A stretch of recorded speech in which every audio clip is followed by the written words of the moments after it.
Halo, assalamualaikum warahmatullahi wabarakatuh. Apa kabar kalian? Semoga baik-baik saja ya di masa pandemi seperti ini dan semoga masih diberi kesehatan untuk melakukan aktivitasnya. Jangan lupa untuk melakukan 5M ya, dan protokol itu harus dilakukan karena di masa seperti ini apalagi ada virus baru. Channel ini sudah lama ya nggak ngupload video atau tidak membuat video. Jadi untuk yang baru menonton, selamat datang. Dan yang sudah mensubscribe channel ini, terima kasih banyak. Yang belum mensubscribe, silahkan di subscribe dulu. Jadi saya selaku admin, salah satu admin dari channel podcast YouTube online ini. Jadi perlu kalian tahu ya, kalau misalkan saya menyebut subscriber podcast YouTube online ini adalah podcaster. Jadi halo, selamat datang di channel podcast YouTube online dan kalian sebagai podcaster. Oke, kita sharing-sharing saja ya mengenai YouTube, mengenai apa sih yang kita dapatkan ketika kita membuat channel YouTube. Yang pertama yaitu adalah uang pastinya, dan yang kedua itu interaksi atau bisa disebut dengan komunitas ya. Jadi kita membuat channel juga kita mendapatkan komunitas sebetulnya. Kita bisa mendapatkan hal yang kita bisa jangkau untuk orang-orang yang mungkin menonton video kita. Jadi itu alasannya kenapa kita membuat channel ya. Banyak sekali sebenarnya manfaatnya. Bisa jadi kita bisa membuat apa ya, kita bisa membuat atau mengembangkan usaha yang sudah kita jalani sekarang, kita share ke dalam bentuk video yang kita upload di YouTube. Nah, ini bisa juga. Jadi intinya bahwasanya kita mengupload video ke YouTube, kita bisa mendapatkan uang, iya kan?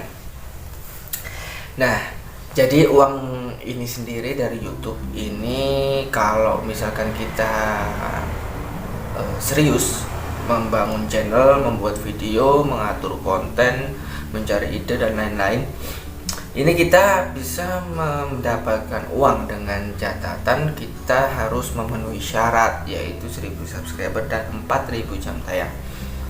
Sebenarnya saya sudah memberikan tutorial-tutorialnya di channel saya pribadi, bukan di channel ini. Cuman saya akan memberikan sedikit saja tips untuk kalian bagaimana sih caranya agar kita bisa membangun channel tanpa harus kita melakukan hal-hal yang melanggar kebijakan YouTube.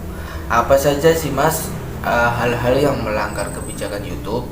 Jadi hal-hal yang melanggar kebijakan YouTube itu, poin yang pertama yaitu kita dilarang keras untuk membuat konten atau mereupload konten dari orang lain. Atau mungkin konten saya terus kemudian diupload di konten atau di channel lain dengan video yang sama, pembahasannya sama, dan tidak ada yang berubah tanpa ada komentar dan lain-lain. Nah, ini dilarang. Poin yang kedua yaitu kita dilarang memanipulasi jumlah subscriber. Memanipulasi itu ya seperti ini. Kalau kalian bisa tahu di tutorial cara menambah subscriber, ada satu tutorial yang, atau mungkin ada banyak ya. Jadi ini saya mengambil dari beberapa tutorial. Tutorial ini gimana ya? Jadi satu email, kita buat satu email itu untuk membuat beberapa akun atau beberapa channel di YouTube. Nah, itu sejenisnya. Jadi sekarang kalau kalian bisa lihat di YouTube Studio Mode Desktop di Chrome, itu ada notifikasi di bagian atas bahwasanya YouTube sedang mengupgrade. Jadi jika ada penurunan subscriber di channel kalian, itu menandakan pihak YouTube menghapus beberapa akun yang berpotensi spam atau mungkin tidak ada aktivitas, entah itu di apa ya, nggak ada aktivitas, nggak ada aktivitas upload atau gimana ya. Nah, seperti itu. Jadi YouTube sedang hapus. Jadi kalau misalkan ada subscriber kalian yang menurun, ini akan otomatis terhapus. Oke, kita kembali ke poin utama, yaitu kita mendapatkan uang dari YouTube. Oke, ini soal uang saya harus melihat dulu karena saya takut nantinya mungkin ada salah persepsi ya. Jadi saya harus melihat dulu. Jadi untuk masalah uang itu sebenarnya kita harus melihat yaitu retensi tonton rata-rata. Kenapa sih retensi tonton rata-rata? Manfaatnya itu ada dua ya untuk kita. Yang pertama itu kita bisa mendapatkan jam tayang pastinya ya dong. Yang kedua ini kita bisa mendapatkan penghasilan yang lebih. Lah kok bisa mas? Oke, sekarang gini, kita ngomong soal durasi yang sekitar 10 menit. Kita menerapkan iklan mid-roll pastinya di menit 3 atau di menit berapapun. Ketika orang menonton yang hanya 1 menit, iklan apakah muncul ketika kalian menaruh iklan di tempat yang sudah kalian tempatkan? Enggak kan? Nah ini manfaatnya. Kenapa gaji kita kecil, atau mungkin kenapa sih pendapatan kita kecil? Nah poinnya itu di situ sebenarnya. Poinnya adalah orang yang menonton ini hanya sedikit atau mungkin kecil potensinya dari durasi yang sudah kita sediakan 10 menit, tapi orang menonton hanya 1 menit. Otomatis iklan yang muncul hanya iklan di depan, atau mungkin belum ada iklan sama sekali, iya kan? Nah itulah yang menyebabkan kenapa sih video kita ini kecil pendapatannya. Jadi untuk kalian yang sebelum mengarah ke monetisasi atau sebelum mengarah ke pendapatan, harus kalian ketahui dulu, perbaiki retensi tonton kalian. Ini manfaatnya akan nanti ke monetisasi. Ketika orang menonton hanya 1 menit, kita mendapatkan jumlah dolar atau pendapatan ini sedikit kalau misalkan orang hanya menonton beberapa menit saja gitu kan. Apalagi orang yang skip. Tapi kalau nggak usah khawatir ya, misalkan ada penonton yang skip, ini nggak ada yang ini, nggak ada yang